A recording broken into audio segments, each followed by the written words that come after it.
যুক্তরাষ্ট্রের নিউ ইয়র্কে শুরু হয়েছে মাসব্যাপী চিত্র প্রদর্শনী। জামাইকা সেন্টারে ফর আর্টস অ্যান্ড লার্নিংয়ে মঙ্গলবার থেকে শুরু হওয়া প্রদর্শনীতে 10 জন শিল্পী শিল্পকর্ম স্থান পেয়েছে।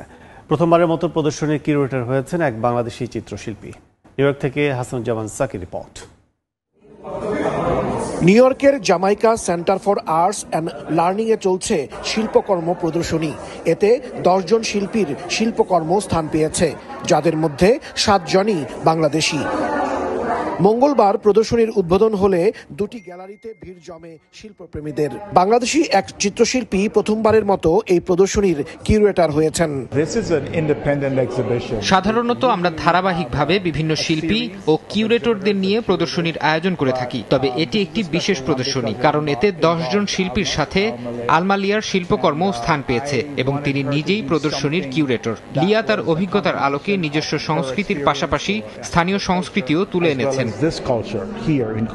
Jamaica Center for Arts and learning আমাকে এই এক্সিবিশনটি কিউরেট করার সুযোগ দিয়েছে। এখানে 10 জন আর্টিস্ট আছে। 10 জন আর্টিস্টের মধ্যে 7 জন বাংলাদেশি, তার মধ্যে আমিও একজন। প্রদর্শনীর বিষয় ফেনোমেনোলজি, ড্রিম ভার্সেস রিয়েলিটি। মানুষ স্বপ্ন দেখে, আর এই স্বপ্নের সাথে বাস্তবতার লড়াইটাও চলে আজন্ম। প্রত্যাশা আর প্রাপ্তির ফারাকের মধ্যেই উত্থান পতন, সুখ দুঃখ এবং আশা নিরাশার প্রেক্ষাপটে জীবনের নিত্য নতুন অভিজ্ঞতা অর্জন। মানুষের এই উপলব্ধি শিল্পীরা ফুটিয়ে তুলেছেন তাদের চিত্রকর্মে। আমার কাজ ইউজুয়ালি উইমেন এম্পাওয়ারমেন্টের উপরে। আমি ফিমেল ফিগার নিয়ে কাজ করি।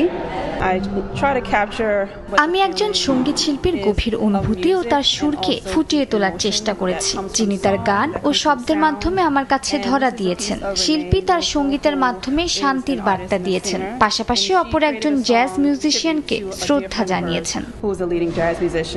নারীরা সবসময় তারা কখনো ব্লসম ফুলের মতো ফুটে ওঠে, কখনো ওরা অ্যাবান্ডেন্টের মতো পড়ে থাকে, কিন্তু আমি সবসময় চেষ্টা করি ওদেরকে ফুলের মতো ফুটিয়ে ওঠানোর জন্য।